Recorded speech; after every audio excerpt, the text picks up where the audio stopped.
nguvu hayo maombi mbele za Bwana. Mwambie namna hiyo, wewe ni mwema.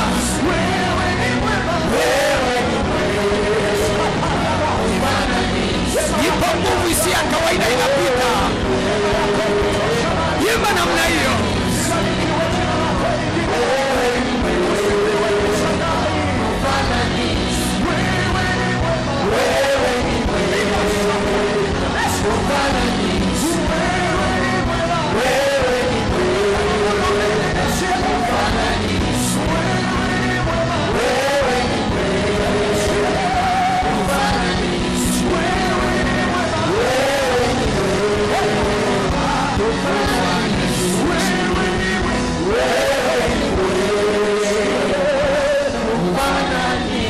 Kwa dakika chache mwambie wewe ni mwema.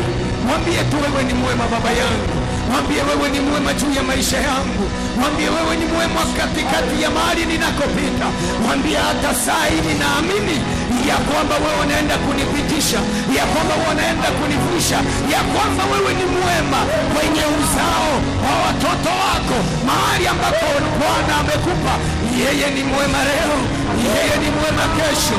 Bwana achilie hiyo neema. Yeye ni mwema.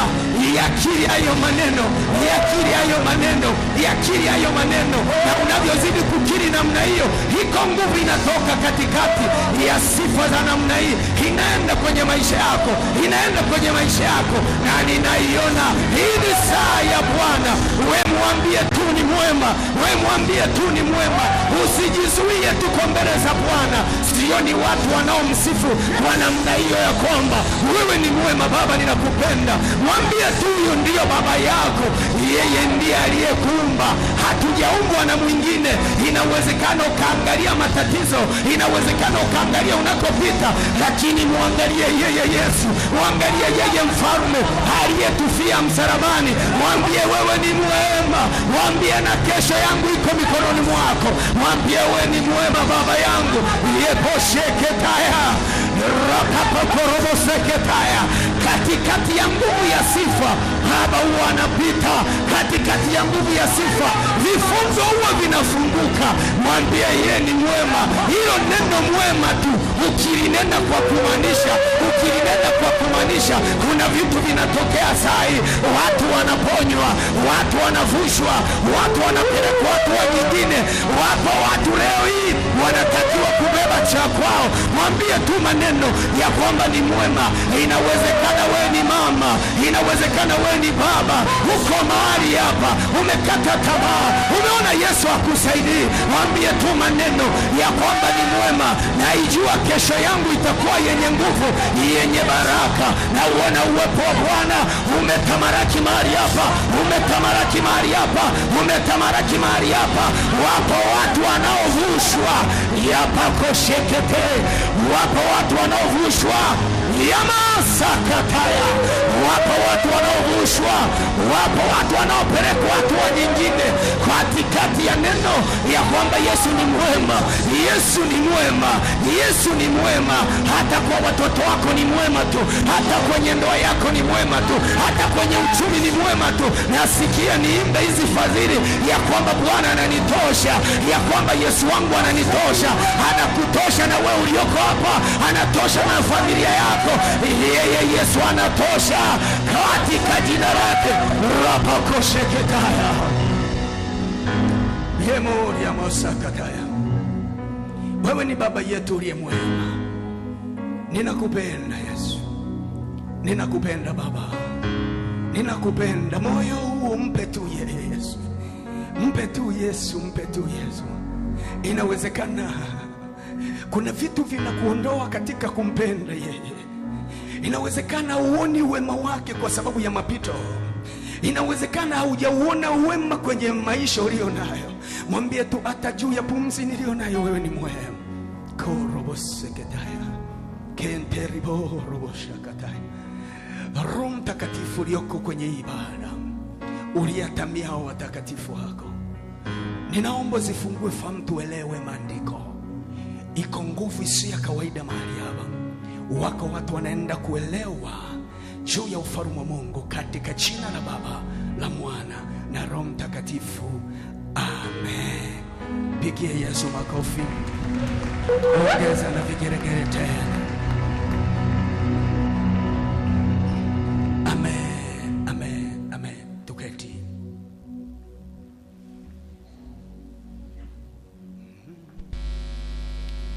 Mama yangu uliye mbinguni. Nyanyua mkono tu namna moja. Ninasikia kuabudu level isiyo ya kawaida.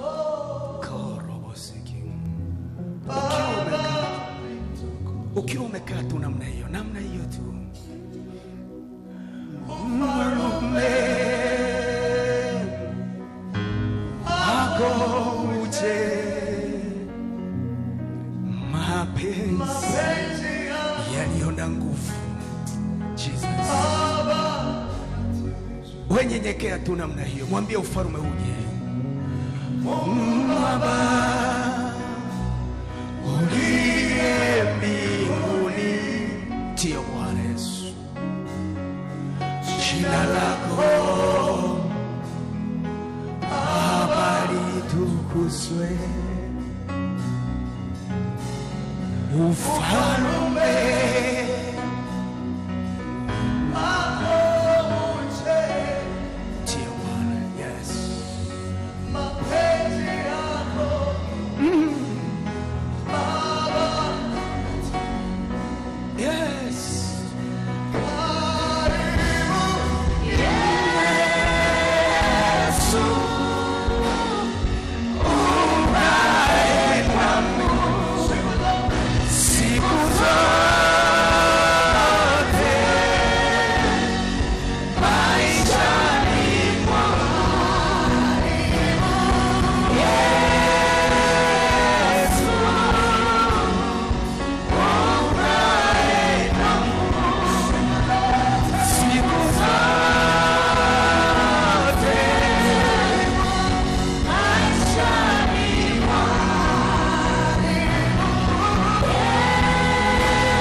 mkubwa.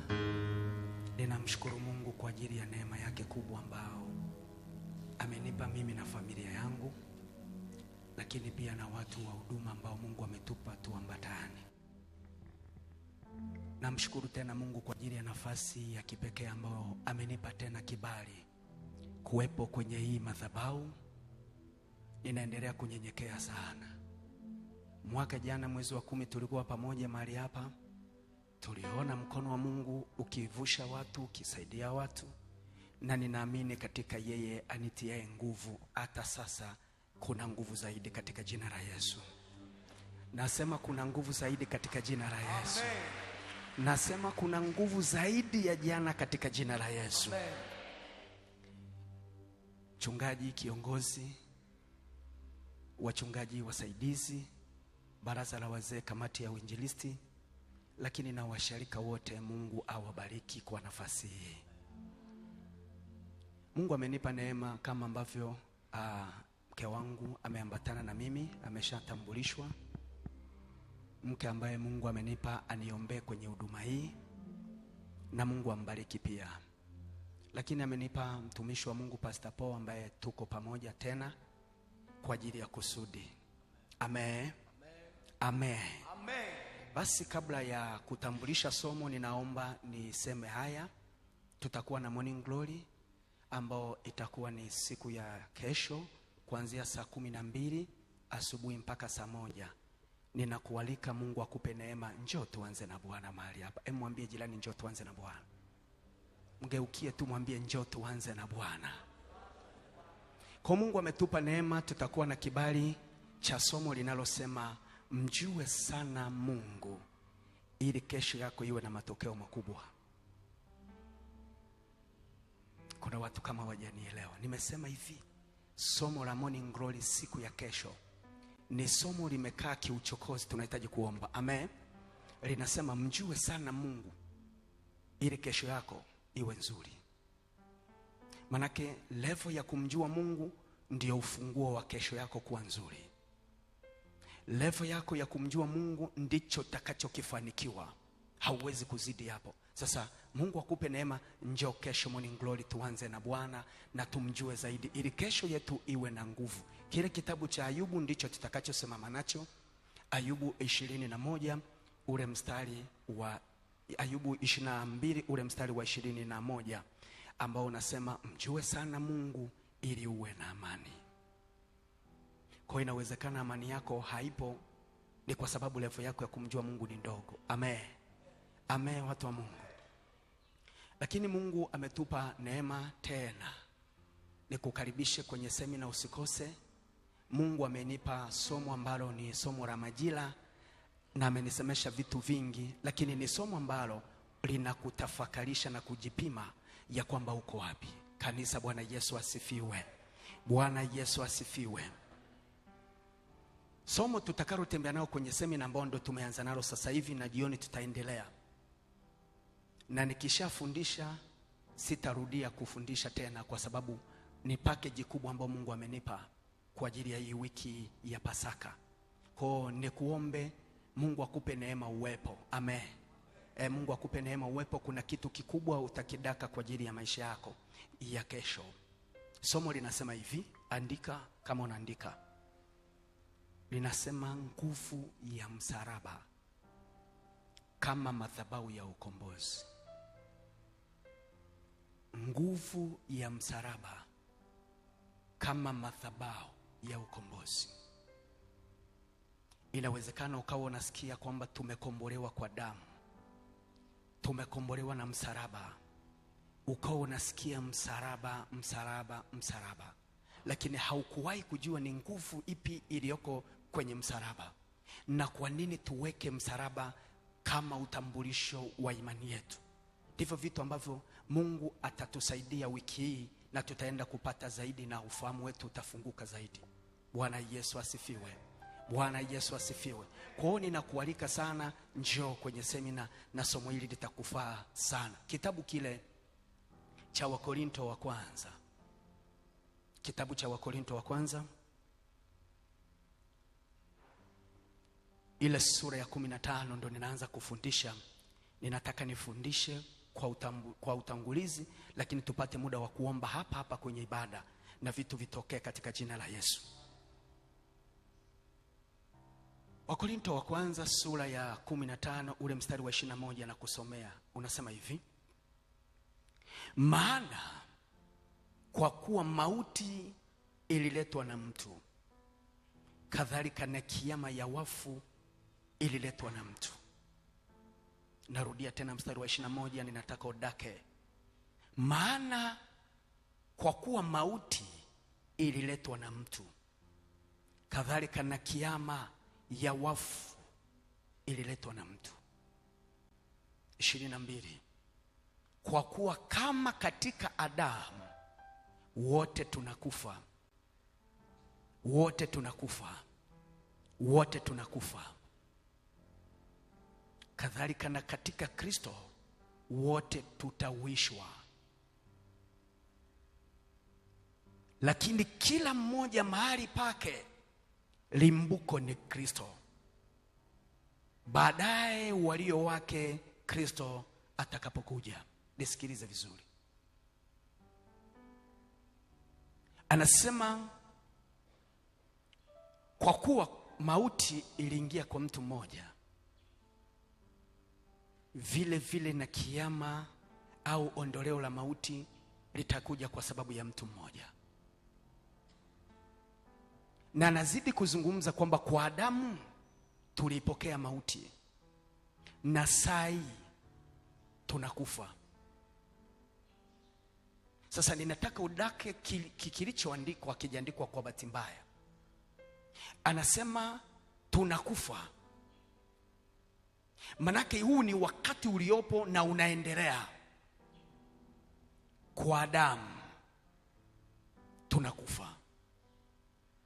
Akasema kadhalika katika Kristo Yesu tutawishwa. Kwenye dhambi kwa Adamu tunakufa, ni wakati uliopo unaoendelea. Tunakufa. Lakini katika Kristo Yesu ambaye tunamhubiri wa msalaba, tutawishwa. Kwa kama hauna level nzuri sana na ufahamu mzuri sana ya kwamba kitakachokuondoa kwenye kufa ni Kristo, hauwezi kutoka. Wakati ujao, manake unazungumza kesho yako. Utakapokuwa na ufahamu na akili juu ya kwamba hapa niko ninakufa, lakini ninaye Kristo Yesu, katika Kristo kesho yangu itauishwa. Anasema tutauishwa.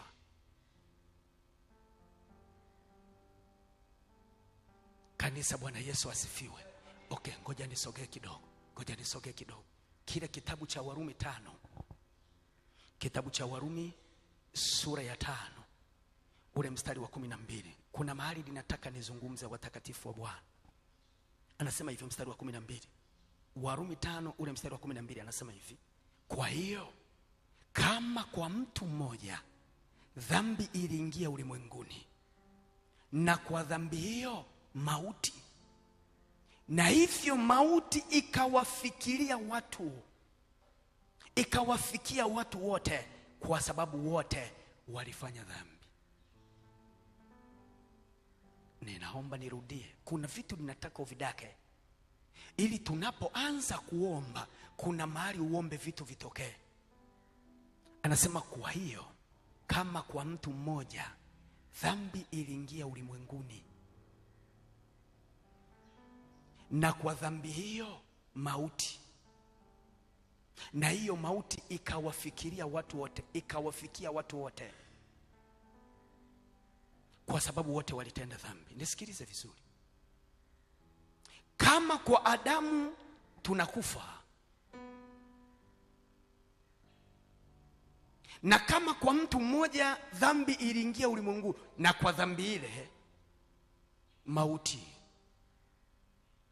na mauti hii ikawafikia watu wote, kwa sababu wote walitenda dhambi. Kwa lugha hii iko hivi: kumbe inawezekana mtu mmoja ambaye ni mtangulizi akafanya dhambi, na kwa sababu ni mtangulizi na wewe umejiambatanisha kwenye utangulizi wako, na wewe ukafanya dhambi vile vile. Huyu ni Adamu ambaye ndio lango letu. Huyu ni Adamu katika uumbaji, na kwa picha ya ufalme Mungu alimpa hii level ya kwamba tumuumbe mtu kwa sura yetu na kwa mfanano wetu akatawale. Kwa hiyo kama Adamu aliambiwa akatawale, hata sisi tuliambiwa tukatawale. Nipungie mkono namna hii kama unanielewa. Kama kwa Adamu alihukumiwa, na sisi tulihukumiwa.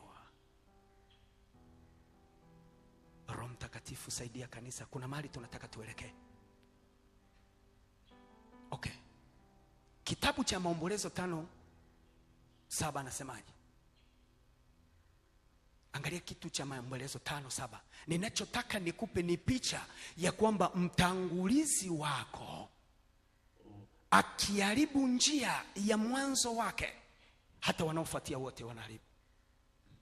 Kama kwa Adamu alitenda dhambi, na kwa Adamu dhambi ikaja kwetu sisi wote, na tukahukumiwa kwa dhambi ile ile, uwe na uhakika kuna watu wamekutangulia mahali. kwa sababu ya utendaji wao, kwa sababu ya nafasi yao, wanaweza wakaribu mfumo wako wote wa maisha. Na moja ya kanuni iliyopo, mauti huwa ina tabia ya kuambukiza. Hebu mwambie jirani yako kwamba mauti huwa inaambukiza. Kuna watu hawasemi. Hebu mwambie jirani yako kwamba mauti huwa inaambukiza. Hebu mwambie, kama hujui mauti ni ugonjwa na unaambukiza, sikiliza vizuri. Bwana Yesu asifiwe. Yaani mauti huwa inaambukiza. Mauti ikiingia kwenye familia inaruhusu harufu fulani, na unakuta ghafla kama aliyetangulia alikufa kwa aina ya kifo fulani, unaikuta ile mauti inatengeneza kamfumo na wanaofuata na wao wafe kama watangulizi.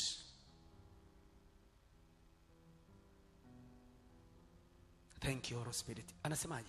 Maandiko yanasema, Maombolezo sura ya 5 mstari wa 7 anasema, mstari wa 7 anasemaje? Baba zetu walitenda dhambi. Pole pole, twende pole pole. Baba zetu walitenda dhambi hata hawako, na sasa hawako, na sisi tumeyachukua maovu yao. Na sisi tumeyachukua maovu yao. Kama kwa Adamu dhambi iliweza kuingia ulimwenguni, Adamu ni baba yetu mtangulizi, yeye hayupo, lakini katika yeye dhambi tunayo. Dhambi tunayo. Kuna kanisa au makanisa ya kiliturujia yameandika hivi: mtoto akizaliwa anazaliwa na dhambi ya asili.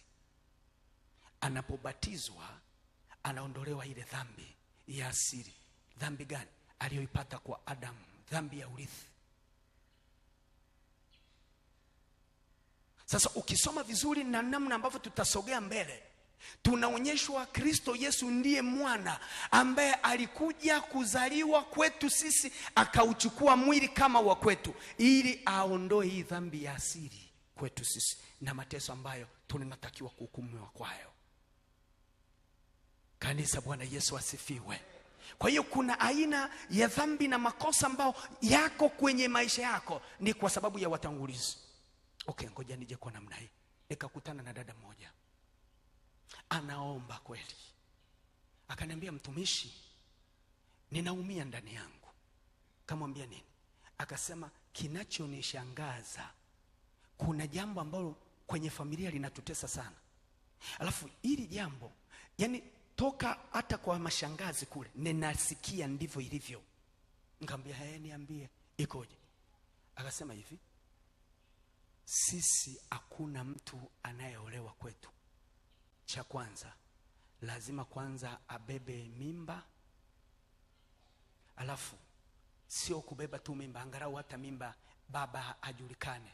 Mara nyingi baba huwa wanakataa watoto, kwa akishamaliza kubeba akazaa ndiye ataolewa. Akasema, sasa hiki kitu kinanitesa. Mbona mpaka dada zangu wote ambao ninawaangalia walioko wote wamepitia kwenye pito lile lile, na ninaendelea kufuatia, nimekuta hata shangazi vile vile.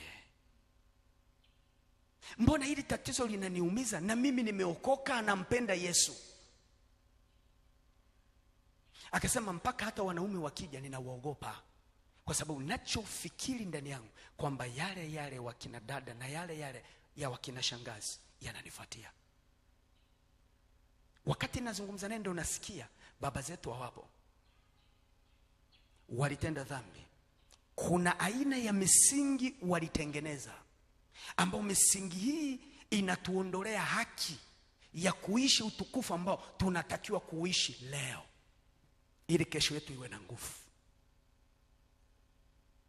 Maandalizi ya leo yako ndio inakuletea matokeo ya kesho yako. Kwenye kitabu cha Zaburi ya 11 mstari wa 3 anasema, kama misingi ikiharibika, mwenye yake atafanya nini? Manake wale watangulizi wamepewa mamlaka kubwa kwenye misingi yako, ili kukutengenezea haki, mahali pa kusimama kuibeba haki yako. Nipungie mkono namna hii kama unanielewa. Kanisa, Bwana Yesu asifiwe. Bwana Yesu asifiwe. Sasa kama kwa mtu mmoja ambaye ni mtangulizi wako anaweza kutengeneza aina ya uharibifu, na huo uharibifu ukaendelea kukutesa kwenye maisha yako, njia pekee ambayo itakusaidia kukuondoa kwenye huo uharibifu ni njia ya msalaba peke yake. Emsema njia ya msalaba. Emsema njia ya msalaba. Emsema njia ya msalaba. Bwana Yesu asifiwe. Kwa hiyo kuna aina ya matendo kwenye maisha yetu ambao haya matendo kimsingi na kisheria tunatakiwa kuhukumiwa. Na sisi tulitakiwa kufa kama Yesu alivyokufa msalabani, kwa sababu wote tulitenda dhambi. Na wakati Mungu anauangalia ulimwengu na watu wake, aliona kwamba wote hao wanatakiwa kufa kifo cha sheria ya Wayahudi. Sasa kwa nini kifo cha sheria ya Wayahudi? Kwa sababu Mungu alichagua taifa la Israeli kama pitisho la agano lake la ufalme. Na sisi tumepokea kwa imani. Emsema tumepokea kwa imani. Emsema sisi tumepokea kwa imani. Na baada ya kupokea kwa imani tumekuwa uzao wa Ibrahimu. Kwa hiyo aina ya hukumu, aina ya maisha ambao wale watu wanaishi, na sisi vile vile yanaingia kwenye mtembeo wa maisha yetu. Bwana Yesu asifiwe. Bwana Yesu asifiwe. Dhambi ambao unaishi, dhambi ambao inakufuatilia, dhambi ambao iko kwenye maisha yako, na yenyewe ndiyo inaokutamkia hali ya kuhukumiwa kama ambavyo Kristo Yesu alihukumiwa. Kile kitabu cha Kumbukumbu la Torati, wakati tunasogea kidogo mbele, Kumbukumbu la Torati, Kumbukumbu la Torati alafu 21. Kumbukumbu la Torati 21 ule mstari wa 22 na 23 ndo nataka hapo tutafakari vizuri. 22 anasema hivi: akiwa mtu ametenda dhambi ipasayo kufa, akauawa, nawe ukamtundika juu ya mti, mzoga wake usikae usiku kucha juu ya mti, lazima utamzika siku hiyo, kwani aliyetundikwa amelaniwa. Na Mungu asije akatia unajisi katika nchi yako akupayo Bwana Mungu wako ili urithi. Kuna nchi Mungu amekupa ili urithi. Kuna aina ya maisha Mungu amekuwekea ili haya maisha yawe ya kwako, kama agano letu linavyosema ya kwamba Bwana ametuumba kwa mfanano wake ili tumiliki na kutawala. Lakini pekee dhambi ndiyo iliyoondoa urithi huu. Na baada ya urithi huu kuondoka, kilichotakiwa kuingia kama deni, kulipa kama deni, ni wewe kufa na kifo cha msalaba. Yaani kwa dhambi iliyofanyika, adhabu tuliyotakiwa kupewa mimi na wewe ni kufa. Na kufa kwetu ni kifo cha msalaba. Na kwa kanuni za Wayahudi kifo cha msalaba ndicho kifo ambacho kilikuwa ndiyo hukumu pekee ambayo ilikuwa ni kubwa sana kuliko hukumu nyingine yote. Ndiyo ilikuwa hukumu ya mwisho. Sasa unamuona Yesu anakuja katika njia ya msalaba ili yale yote yaliyotakiwa kufanyika kwako yasifanyike, ili wewe upokee uzima wa milele. Uzima uliondolewa. Na uzima baada ya kuondolewa, manake ulipewa maisha ya mauti. Na inawezekana watakatifu wa Bwana tulioko hapa, maisha tulio nayo ni maisha yaliyojaa mauti. Kwenye mitembeo yetu ni maisha yamejaa mauti, ni maisha yamejaa vitu vya kihukumu. Kwa nini? Kwa sababu ya dhambi. Na inawezekana hata unachokipitia sio wewe uliyesababisha, lakini unakipitia. Kwa nini? Adamu aliyekutangulia. Mwambie Adamu aliyekutangulia. Sema Adamu aliyekutangulia. Kwa haya ambayo yalitakiwa kuwepo kwetu, Yesu akatokea ili ayaondoe. Yesu akatokea ili aiondoe hiyo hukumu iliyokuwa kwenye maisha yetu. Nisikilize kanisa. Kila mtu anaelewa namna anavyoishi, anaelewa anakopita, Lakini watakatifu wa Bwana, mitembeo yetu ya maisha inapita kwenye changamoto nyingi sana. Inawezekana hii kauli haujawahi kuielewa.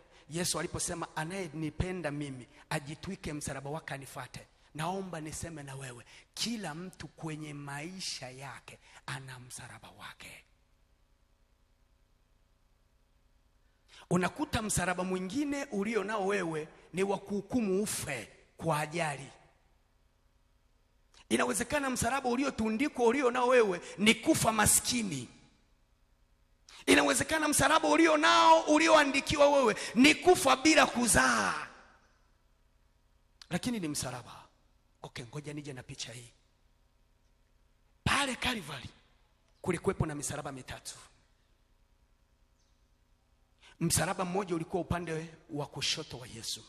Msalaba mwingine ulikuwa na upande wa kulia wa Yesu. Na msalaba wake Yesu tunaousema, ule msalaba wa kati ambao Yesu alikuwa amekaa nao, yeye alikuwa katikati. Upande wake wa kushoto na kulia kulikuwa na misalaba. Sisi huwa tusemi tu kila msalaba, tunausema msalaba ambao Yesu mwenyewe alienda kukaa. Sasa nisikilize vizuri. Ule msalaba uliokuwa upande wa kushoto wa Yesu ulikuwa ni msalaba ambao huyo mtu alikuwa na kosa lake. Alifanani na mtu wa kulia pia. Alifanani na Yesu. Na wote walihukumiwa. Na wote walistahili kunyongwa kwenye msalaba mpaka kufa. Sasa nisikilize vizuri. Ndivyo ilivyo kwenye maisha yetu, ya kwamba kila mtu amesimama na msalaba wake. Umekuandikia ukukuhukumu. Na moja ya shida ya watakatifu tusiyojua ni kutokutambua misalaba iliyosimama kutuhukumu sisi. Hebu nipungie mkono namna hii, nipungie mkono namna hii. Ninazungumza juu ya misalaba. Unajua tukishaanza kusema juu ya misalaba, ulimwengu wa giza unavurugika. Na mimi nataka niifunue hii siri ya kwamba kuna msalaba mwingine, inawezekana ni msalaba wa ukoo, na umekutundika pale na utaenda kwa hukumu ile ile. Sasa msalaba ambao ulikuja kuokoa na misalaba mingine tulio nayo sisi ni msalaba wa Yesu Kristo. Na kile kitendo Yesu Kristo alianza kukidhihirisha akiwa pale pale Calvary alikofanyia agano la ukombozi. Bwana Yesu asifiwe. Bwana Yesu asifiwe. Bwana Yesu asifiwe. Sasa angalia kitu cha ajabu. Ukisoma vizuri maandiko yanaonyesha yule aliyekuwa upande wake wa kuume alimwambia, Baba, nikumbuke usiku wa leo. Na Yesu akamwangalia akamwambia, hakika yake utakuwa na mimi peponi. Sasa nisikilize, wote walikuwa kwenye msalaba, lakini wa pembeni yake wa kushoto, yeye hakujua kwamba ninatakiwa kumuita Yesu aliyoko kwenye msalaba, aliyekaa katikati yetu, natakiwa kumuita. Hakuelewa. Na kwa namna ambavyo hakuelewa, ndivyo ambavyo aliendelea kuhukumiwa na msalaba wake ule ule. Ndivyo ambavyo maisha ya kanisa yalivyo. Yeye atakayekuja na Yesu, atakayekuja kwa Yesu Kristo, akatambua kwamba ndiye aliye kwenye msalaba, na mimi natakiwa nikiwa na msalaba wangu huu natakiwa kumwendea yeye ambaye ndiye mshindi kwenye msalaba ili aniokoe. Nipungie mkono namna kama unanielewa. Kanisa, Bwana Yesu asifiwe. Kanisa, Bwana Yesu asifiwe. Nisikilize kanisa, nisikilize. Watakatifu wengi tunakuja kanisani na misalaba yetu, na tunarudi na misalaba yetu. Ninaweza nikaja kanisani na msalaba wa ugonjwa, lakini kwenye madhabahu huko msalaba wa Yesu Kristo ambao unatakiwa kwenda kuachilia ili uondoke na uzima ndani yako. Tunakuja na misalaba ya mateso, tunarudi na misalaba ya mateso. Thank you, Holy Spirit. Kitabu kile cha Wagalatia 3 ule mstari wa 13. Kuna mahali tunaenda kusogea ili tuombe. Wagalatia 3 ule mstari wa 13 anasema hivi: Kristo alitukomboa katika laana ya torati, kwa kuwa alifanywa laana kwa ajili yetu, kwa kuwa alifanywa laana kwa ajili yetu. Maana imeandikwa, amelaniwa kila mtu aangikwaye juu ya mti. Kwa kuwa sisi tulikuwa na laana, kwa kuwa sisi tunapita kwenye maisha ya laana, Kristo alikuja kutukomboa na sheria inayotuhukumia laana. Kuna mahali nilienda kufundisha, nikasimama nikawafundisha, nikawambia ni kweli kuna saa mnakuja mnanikuta daktari, niko kwenye kiti ninatibu, lakini nataka niseme na ninyi ya kwamba magonjwa yote ni laana. Watu wakanitolea macho. Nikawambia sihitaji kuingia kwenye science, vitu ambavyo vimefanywa uchunguzi, lakini nikirudi kiroho, hakuna ugonjwa ambao hauna chanzo, na magonjwa yote yameandikwa kwenye Biblia. Magonjwa yote yameandikwa kwenye Biblia, lakini chanzo chake ni laana. Amelaniwa mtu huyu. Ukisoma kitabu cha Kumbukumbu la Torati, hapo mbeleni tutavigusa hivyo vitu, wale ambao watabahatika kuwepo. Kumbukumbu la Torati 28, ukianzia ule mstari wa 16, unakuta mpaka mwisho hayo magonjwa na kila kitu chote ni laana. Kwa nini? Kwa sababu hawakusikia maelekezo ya Bwana aliyosema. Sasa Yesu alikuja kutukomboa na hizi sheria zilizoandikwa ambazo kimsingi tunatakiwa kuhukumiwa.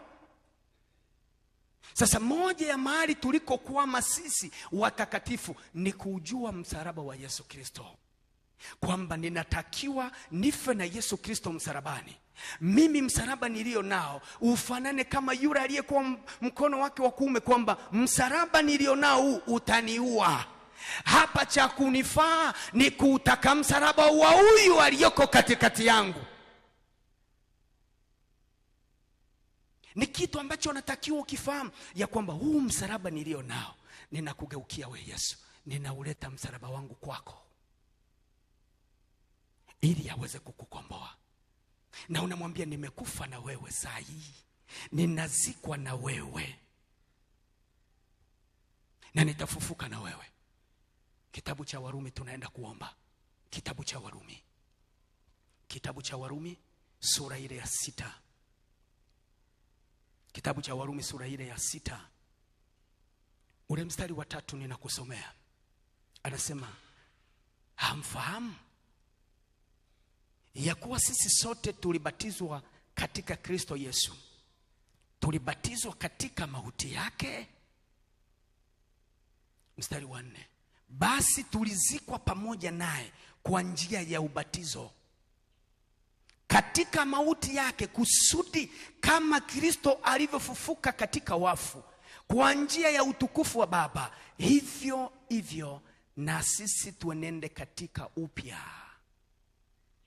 Na sisi tuenende katika upya wa uzima.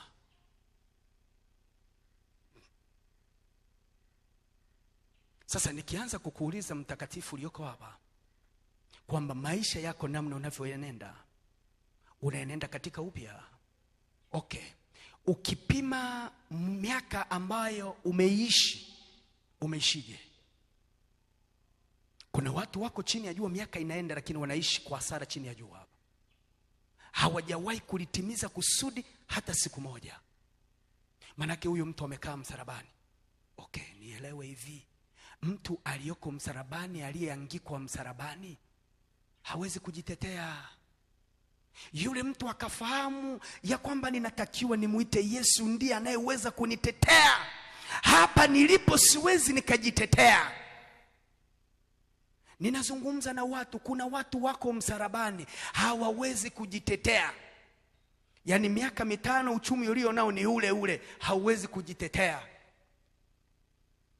Yaani ningeanza kuona watu wanajawa na hasira ya kuomba, kwamba inawezekanaje, yani mimi miaka inaenda alafu ninaishi kwa hasara chini ya jua? Inawezekanaje?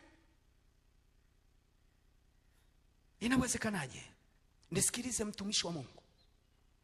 Ukiingia kihistoria, kuna vitu unasemeshwa kwenye asili yenu ya kwamba hivi vitu hamwezi kufanya.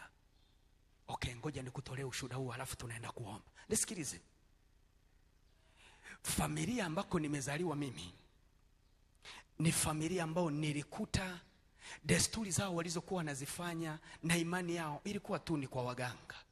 Na Mungu alimpa neema baba yangu, akawa na kauchumi sasa, ndio anaanza kuwatafuta waganga, mpaka kafika hatua akamwajiri mganga kwenye familia yetu. Alichokuwa anakitaka kukilinda ni kesho, kwamba nifanikiwe leo, kesho yangu iwe kubwa. Sasa wacha niseme ya nyumbani kwetu, kwa sababu ni mambo ninao yafahamu.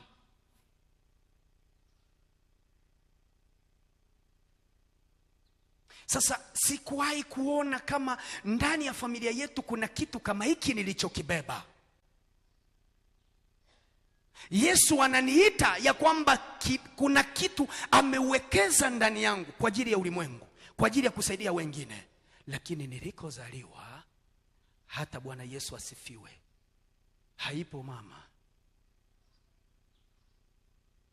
Upendo uliopo ni kukaa kwenye viringe na kunywa pombe kweli kweli. Yaani ukimsogelea mtu hivi, harufu inayotoka ni pombe, hata kama janywa. Inawezekana ushuhuda huu wa nyumbani kwetu ni ushuhuda ambao unafanana na ushuhuda wa mtu mwingine mahali hapa. Na mimi nikakuwa, majira yalipofika kama wale, na mimi nikataka kuingia baa. Halafu nikawa nasikia msukumo wa kuingia baa. Mashetani akanitengenezea marafiki. Marafiki wananiita, wananifuata mpaka kazini. Tuende bwana, wewe mtoka kazini bwana, tuende. Alafu ndani yangu nasikia msukumo wa kwenda kuutengemeza msalaba wangu. Nimekaa kwenye msalaba wa kiasili, sina namna ninavyoweza kujitetea. Sasa wacha nikwambie kitu ambacho mke wangu huyu yupo hapa. Siku moja nikaenda kunywa pombe, nikarudi kama saa 8 saa 9. Alafu mke wangu akanifungulia, nikaingia pale nyumbani. Neno moja aliloniambia ambalo sitalisahau. Aliniambia, mume wangu, jitahidi ule chakula, maana usipokula ukakonda itaonekana mimi sikupi chakula. Lile neno alilonipokea nalo kwa staili ile ndilo neno lililo change maisha yangu. Ndani yangu nikajiuliza, kwa nini mtoto wa watu ninamtesa? Nikamwangalia miaka ya nyuma, nikamwangalia. Sasa mwingine anaweza akatuangalia hapa akasema, mbona kama hawa bado ni vijana, tuna miaka zaidi ya 10 kwenye ndoa. Kwa msije mkafikiri sisi tumeenda kwa utukufu wa Bwana. Nikaumia ndani yangu. Hakuna mtu yoyote aliyeniombea, aliyesema ondoka hapo. Nilisikia sauti. Ile sauti kaniumiza ndani yangu. Ile sauti kaniambia, kwa nini unamtesa mtoto watu kwenye starehe zako? Alafu ghafla nikasema, Mungu nisamehe, Mungu nisaidie, kuanzia leo nisinywe pombe tena kama huyu mwanamke. Maana wanawake wengine sangenipokea kwa matusi, si ndio watu wa Mungu hekima. Ninazungumza na wanawake, hebu nipungie kidogo mkono namna hii, nipungie. Yaani kuna wanawake wengine mmeshindwa waume zenu kutoka mahali walipo kwa sababu haujasimama kwenye nafasi ya usaidizi. Para hakuna maombi, mimi hakuniombea, alisema neno moja. Lile neno likaenda na spirit ya kunikarabati. Ghafla nikamwambia, mke wangu, twende kwenye fellowship yako. Alikuwa na fellowship na marafiki zake wengine. Kwaona mimi nikatamani kwenda huko kwenye fellowship. Nilivyoenda kule, nikamwambia Yesu, hapo nilishaokoka, lakini kuna dhambi inaniotea. Niko msalabani, mpaka toke mtu wa kukutoa hapo kwenye msalaba. Hiyo ndiyo kanuni. Mungu amenipa mke anayetakiwa kusema neno ili nijue kumbe niko kwenye msalaba na natakiwa kutoka. Ghafla ndani yangu nikaanza kukimbia wale watu niliokuwa naambatana nao. Nikaanza kuwakimbia, na wale watu walikuwa ni waaminifu kwenye dhambi. Nilivyomaliza kuamua kwamba kuanzia leo hawa watu siwataki tena, hizi pombe sizitaki tena, wakapotea. Mpaka ninavyozungumza na wewe hakuna anayewasiliana na mwingine. Hebu mgeukie jirani yako, mwambie hivi kwamba kuna watu utawapoteza kwa ajili ya kesho yako kubwa. Sema kuna watu utawapoteza kwa ajili ya kesho yako kubwa. Bwana Yesu asifiwe. Nikatoka kwenye msalaba wa ulevi. Kuna watu wana misalaba ya ulevi hapa, lakini kanisani yumo. Na mimi kanisani nilikuwa nimeokoka tayari. Nilishaokoka tayari, lakini nina msalaba ambacho hiki kifungo siwezi kutoka mimi mwenyewe mpaka atokee Yesu. Yesu anaweza kaja kwa sauti ukamsikia, lakini Yesu anaweza akamtumia mtu. Karaba korobosiki. Kuna watu wameibeba misalaba ya zinaa hapa. Ni mtumishi, lakini huku achomoki msalaba mpaka atokee Yesu. Ufunguo wetu huko kwenye msalaba wa Yesu Kristo, msalaba wa katikati peke yake. Peke yake. Na misalaba huwa inaremea. Saa nyingine unatamani nitoke mahali hapa, lakini kutoka uwezi. Paulo akaandika, akasema yale nipendao kuyafanya siyafanyi, yale nisioyapenda ndio huwa ninayafanya. Msalaba. Kuna mtu mwingine ukimwangalia anasema kesho hiki kitu sikifanyi tena, lakini unakuta yuko mle na ndo amerudia kukifanya. My Holy Spirit. Koraba koria masiki. Yamanda rabasiki. Ninasikia kuomba. Nasikia kuomba. Kuna watu mpaka wamefika hatua wamekata tamaa. Wamefika hatua hawaoni hata hizi habari za Yesu kama msaada. Kama uko kanisani, kila Jumapili upo kanisani, Yesu Kristo umemkiri, kwa nini bado uko hivyo? Kufa kwa Yesu Kristo msalabani kuko wapi? Faida ya msalaba iko wapi? Faida ya msalaba iko wapi?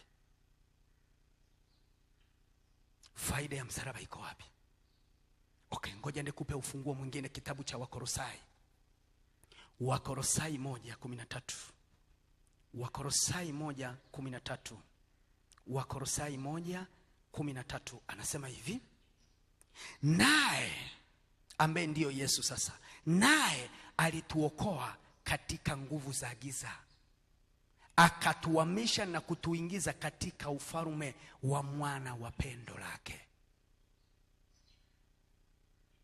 ambaye katika yeye tuna ukombozi, yani msamaha wa dhambi. Akatuhamisha. Ikiwa bado uko kwenye msalaba, ikiwa bado unapita kwenye hali ya mateso, ikiwa bado unapita kwenye hali ya uharibifu na unajua kabisa hii ni dhambi, nenda ukasome dhambi zote ambazo ziko kwenye Biblia na ukajua kabisa hii inanihusu na ninaifanya. Kuna dhambi nyingine ni za rejareja, kumwangalia mtu alafu tayari umeshafanya dhambi. Hizo tunazita dhambi za rejareja, lakini inakupeleka kwenye kifo. Maandiko yanasema anayemsonya mtu ameua. Yaani mwenye kitu ukimwangalia mtu ukamsonya umemshamaliza, umemua. Kwa hiyo unaandikiwa hukumu ya nini? Ya kifo.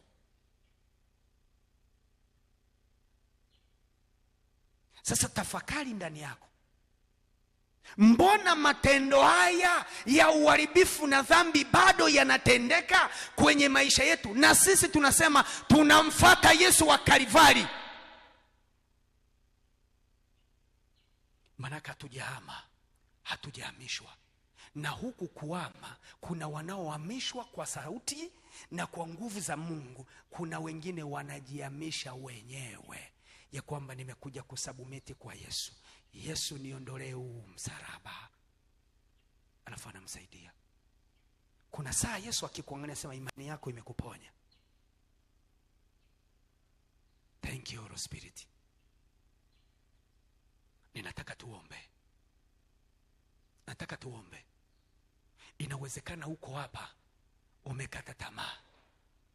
Mimi sijui hiyo dhambi yako inafananaje, lakini umekata tamaa.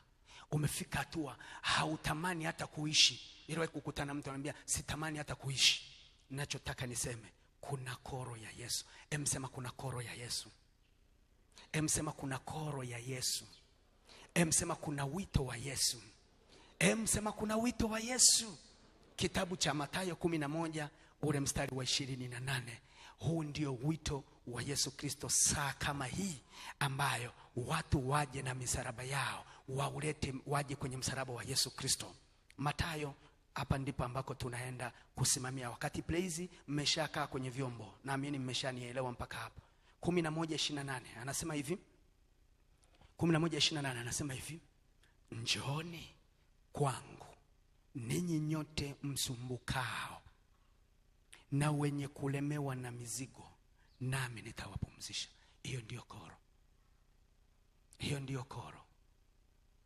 Kwa lugha nyingine, njooni ninyi nyote mlio na misaraba, ambao umeshaitambua hii ndio misaraba inaowatesa. Njooni ninyi nyote kwangu wenye kulemewa. Nimesema misaraba huwa inatesa, huwa inasumbua. Wenye kulemewa na mizigo, na mimi nitawapumzisha. Simama mahali ulipo. Jesus Lord.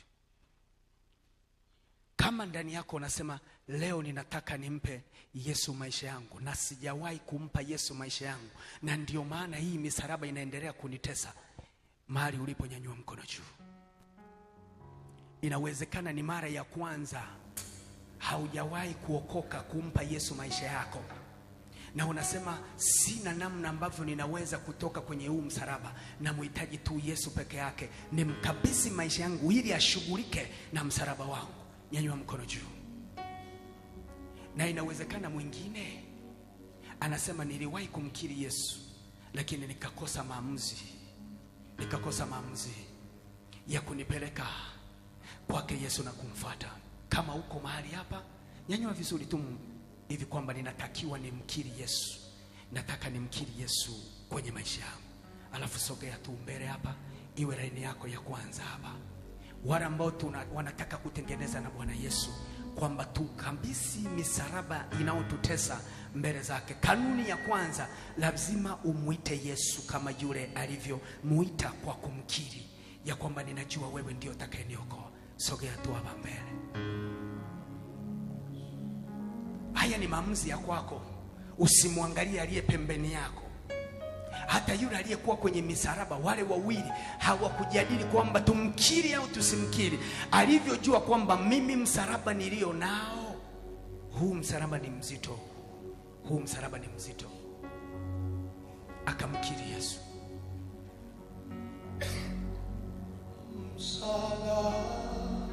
Ninataka tufanye kwanza kitendo cha imani hiki. Utakapoongozwa hii sala kwenye maisha yako, utakuwa umepewa ufunguo.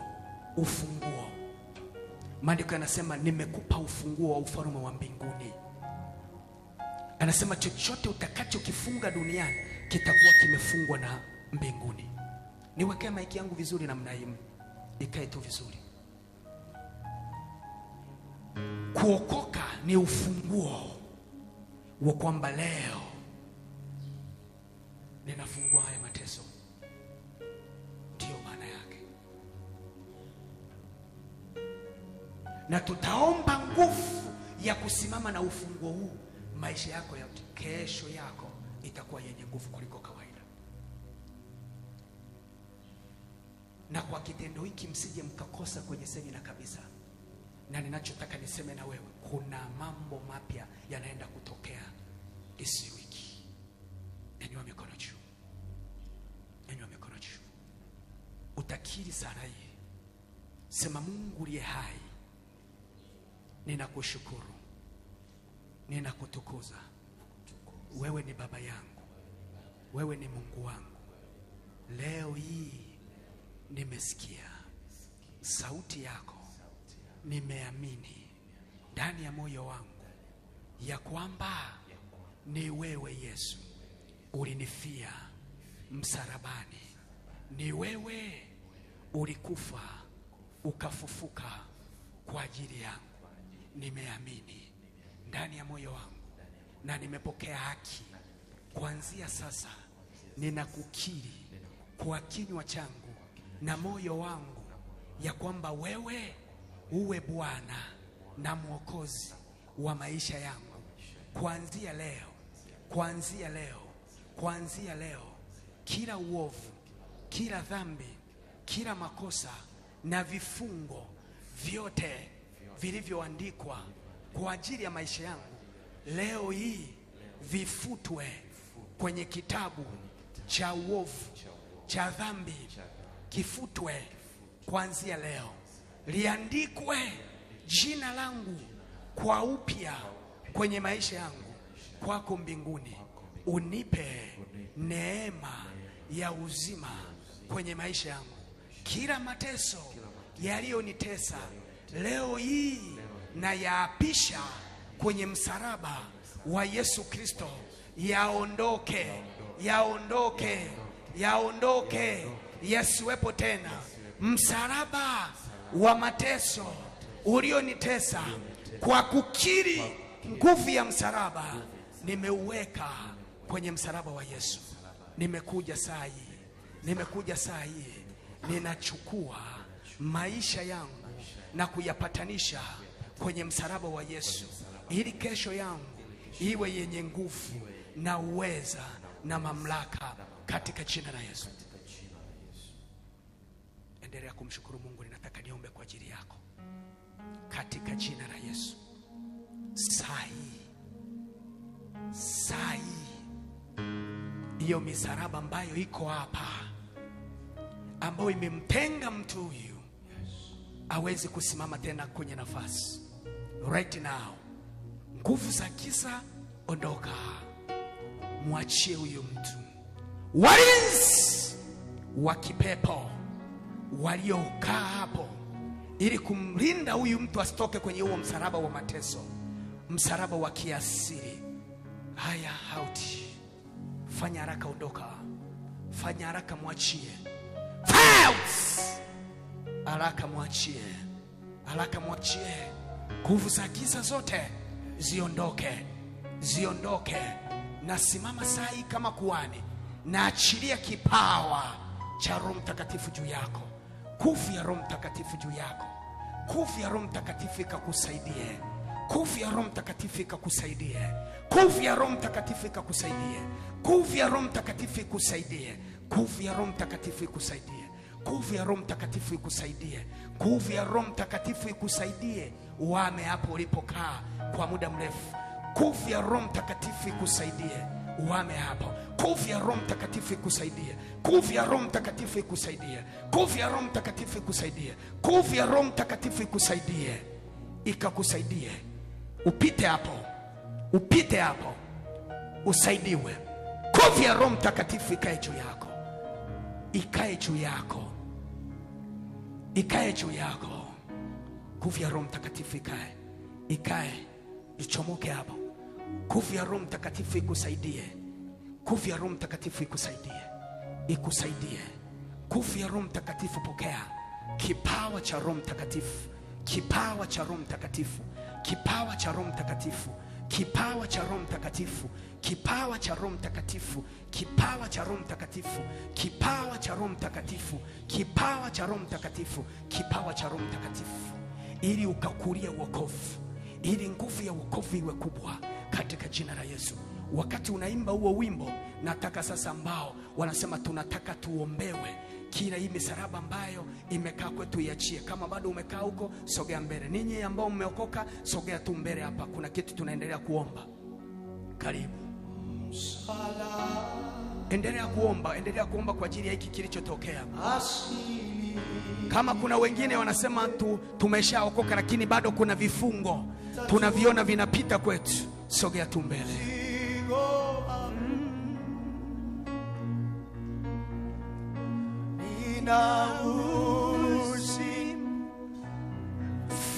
Furaha daima, njoni kafurahi yako.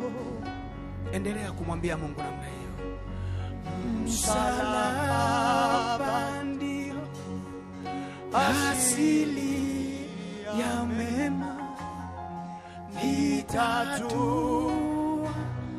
mzigo wako, ninaushi furaha daima. Njoni, njoni, njoni, mwambie Yesu, msalaba, msalaba ni. Imba kwa kumaanisha, mwambie ninatua hapo. Imba kwa kumaanisha, watu wa Bwana, kanisa zima, nyanyua mikono juu namna hiyo kwa kusarenda kwa Bwana.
Ni saa ya kutua huo msalaba sasa.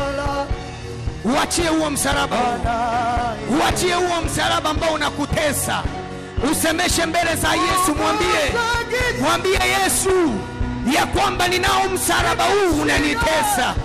Inawezekana ni msalaba wa zinaa, inawezekana ni msalaba wa ulevi, inawezekana ni msalaba wa uongo, inawezekana ni msalaba wa usengenyaji, inawezekana ni msalaba wa ugumba. Mwambie Baba, nipo mahali hapa. Mwambie Baba, niko mahali hapa. Huu msalaba sina namna ambavyo naweza kutoka. Siwezi kutoka mahali hapa, siwezi kutoka bila wewe. Mwambie nimekuja kwenye msalaba. Amewaita wote, amesema njooni ninyi nyote msumbukao, njooni ninyi nyote msumbukao. Mwambie Baba, ninasumbuka kwenye hili eneo. Mwambie ninasumbuka kwenye hili eneo. Mwambie ninasumbuka kwenye hili eneo. Na hizo nguvu za giza ziondoke, na hizo nguvu za giza ziachie, na hizo nguvu za giza kuachie, hizo nguvu za giza ziondoke mpaka nyuma huko, mpaka nyuma huko, mpaka kila eneo. Uachiwe mteule wa Bwana. Wewe ni mtu wa kusudi, wewe ni mtu mwenye mamlaka, wewe ni mtu uliyebeba vitu vikubwa, wewe ni mtu uliyebeba vitu vikubwa. Iko nguvu ya msalaba. Mwambie Yesu, na utaka msalaba wako. Fungua kinywa chako sema, fungua kinywa chako sema, fungua kinywa chako sema. Hayo maneno ya kukiri yanapokiriwa kwa uweza, yanapokiriwa kwa kuamini, hiyo nguvu huwa inaondoka na mashetani huwa yanaachia, na mashetani huwa yanaondoka. Tamka namna hiyo kwa nguvu, tamka namna hiyo kwa nguvu. Utaisikia nguvu inaingia ndani yako. Mwambie Baba, niko hapa, mimi sitaki ninakopita, mimi sitaki mapito haya yakatoke kwenye maisha yangu. Yaniachie nitembee na Yesu, yaniachie nikae kwenye raha, yaniachie niwe mtu mpya. Na utamka upya ndani ya Yesu. Yepo sheketaya, yapa korobo seketa. Yawezekana unaombea uzao wako, upo mama yuko hapa, kama tatumbo tu, mwambie Bwana ya kwamba na utaka upya. ya kwamba na utaka upya. Omba, omba, omba, omba, omba. Nataka nione vitu vikitokea. Nataka nione watu wakiachiwa. Rapa kosheketaya, rapa pokoria mashaka. Niko kwenye msalaba wa Bwana. Inasimama mahali hapa na uendea kwa imani msalaba. Msalaba ambao kila mtu anauangalia. Msalaba ambao kila mtu anautazama. Na mimi ninautazama huo msalaba. Ni saa na ni ishara. Yesu aliteseka. Yesu alidharauliwa. Yesu alitukanwa. Yesu alidharaulika. Ni mimi niliyesababisha yote. Yesu leo nimekufuata. Yesu wateule leo wamekufuata. Watu wako wamekufuata. Watu wako wamekufuata. Wanakuangalia wewe ulioko msalabani. Ulioko msalabani. Ulioko msalabani. Hilo ni tendo la imani. Maisha yako yanabadilika. Maisha yako yanabadilika. Naona nguvu za giza zinaondoka. Naona nguvu za giza zinaondoka. Watu wanaachiwa. Watu wanaachiwa. Watu wanaachiwa. Inatoka nguvu kwenye msalaba. Itembee na wewe. Itembee na wewe. Itembee na wewe. Itembee na wewe. Ipo nguvu kwenye msalaba. Nguvu inaokuondoa hapo. Nguvu inaokutoa hapo. Sikia ndani yako kuachilia huo mzigo. Uachilie huo mzigo. Uachilie huo mzigo. Wengine wanaumwa magonjwa ya aibu ambao hawezi kusema kwa mtu yoyote. Njoo kwa Yesu mwambie. Njoo kwa Yesu mlilie. Njoo kwa Yesu mwite. Mwambie Baba nisaidie. Yesu wangu nisaidie. Yesu wangu nisaidie. Yesu wangu nisaidie. Rapa kosheketaya. Omba, omba, omba, omba. Omba nguvu za giza ziondoke. Omba nguvu za giza ziondoke. Omba nguvu za giza ziondoke. Omba nguvu za giza ziondoke. Wakuachie walinzi. Hao walinzi wa kipepo. Hao walinzi wa kipepo. Hao walinzi wa kipepo waliokuweka msalabani. Wanalinda usitoke. Wanalinda usitoke. Wanalinda usitoke. Haya, haya, haya. Hatia watu wa Bwana. Hatia watu wa Bwana. Ninyi mashetani. Ninyi waganga. Ninyi wachawi. Ninyi nguvu za giza. Ninyi warozi. Ninyi mliosimama. Hatia tumbo la binti huyu. Hatia hiyo binti. Mwachie akaolewe. Mwachie akaolewe. Mwachie akaolewe. Mwachie akawe tajiri. Hiyo misalaba iachie watu wa Bwana. Rapa koseketa. Rapa koromoshekete. Rapa komama shakata. Watu wa Bwana wanatolewa. Watu wa Bwana wanatolewa. Nasikia kuna mtu mahali hapa ana ishara ya kichwa kuuma. Ana ishara ya kichwa kuuma. Na nguvu ya Bwana iwe juu yako. Nguvu ya uponyaji kamata kwenye kichwa hicho. Watoto wa Bwana wako kwenye msalaba. Wako kwenye msalaba. Watu waachiwe. Watu waachiwe. Watu waachiwe. Watu waachiwe. Nguvu ya Bwana itembee. Nguvu ya Bwana itembee. Nguvu ya Bwana itembee. Nguvu ya Bwana itembee. Nguvu ya Bwana itembee. Waliolishwa mauti. Ewe mauti. Ewe mauti. Ewe mauti. Ewe mauti. Ewe mauti. Ewe mauti. Ulipojificha. Ulipokaa. Hatia watu wa Bwana. Rapa korobo. Rapa kashaya. Rapa koserte. Hatia watu wa Bwana. Ewe mauti. Hatia, hatia, hatia, hatia. Haya, hao wanaondoka. Hao wanaondoka. Hao wanaondoka. Huo msalaba uachiwe. Huo msalaba uachiwe.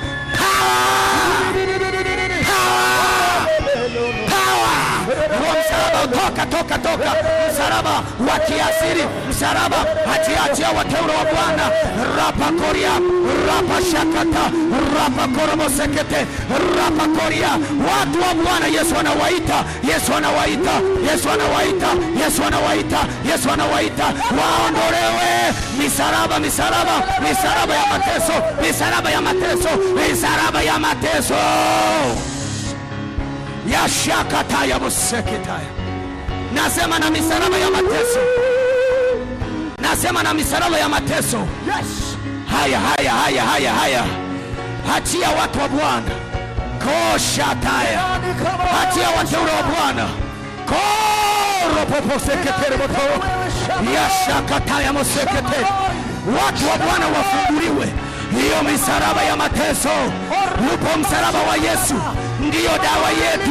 huko msalaba wa Yesu ndio dawa yetu, huko msalaba wa Yesu ndio dawa yetu, ndio dawa yetu, ndio dawa yetu. Pokea hiyo dawa, pokea hiyo dawa, pokea hiyo dawa, pokea mwenye ugonjwa, pokea hiyo dawa ya kukuponya.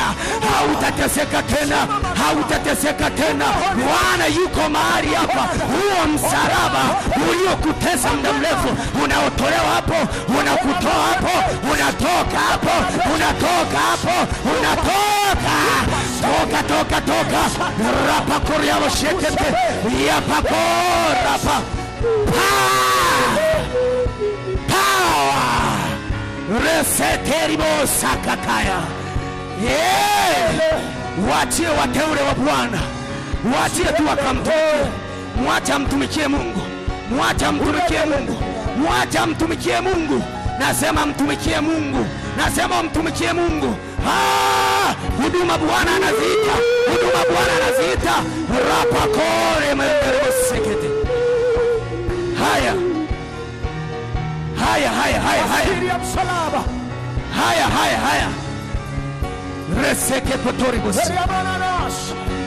Rapa koria mashaka. Wewe ni Mungu Baba, wewe ni Mungu wa ufalme, wewe ni Mungu mwenye nguvu.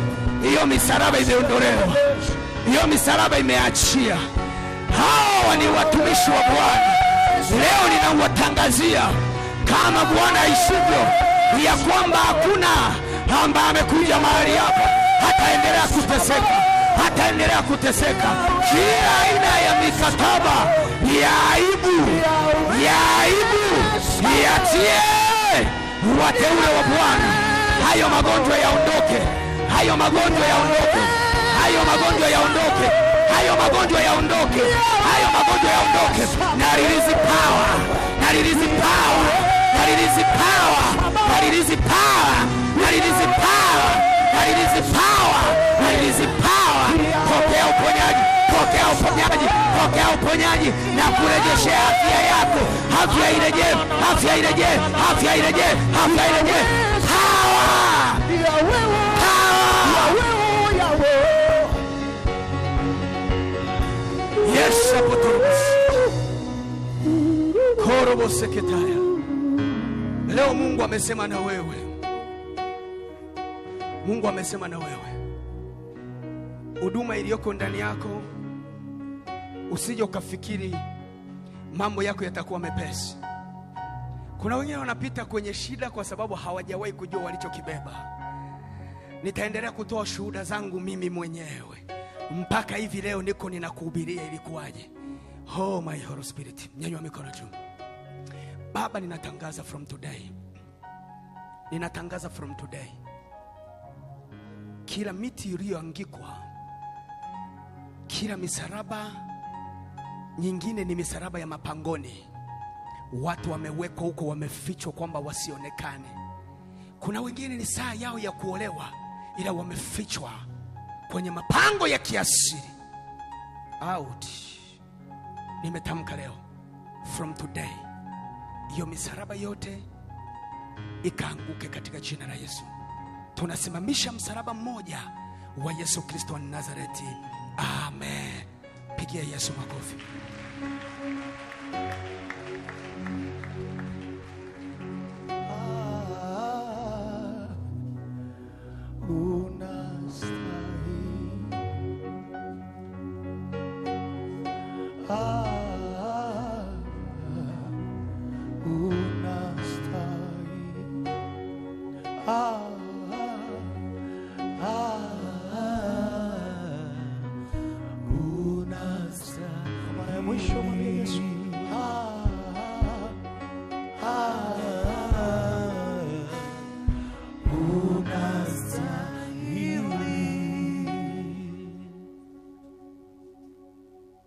Asante sana. Kama bado anahitaji msaada, naweza kumfikisha pale kwenye vile vyumba vilivyoko pale nyuma kwa ajili ya msaada zaidi.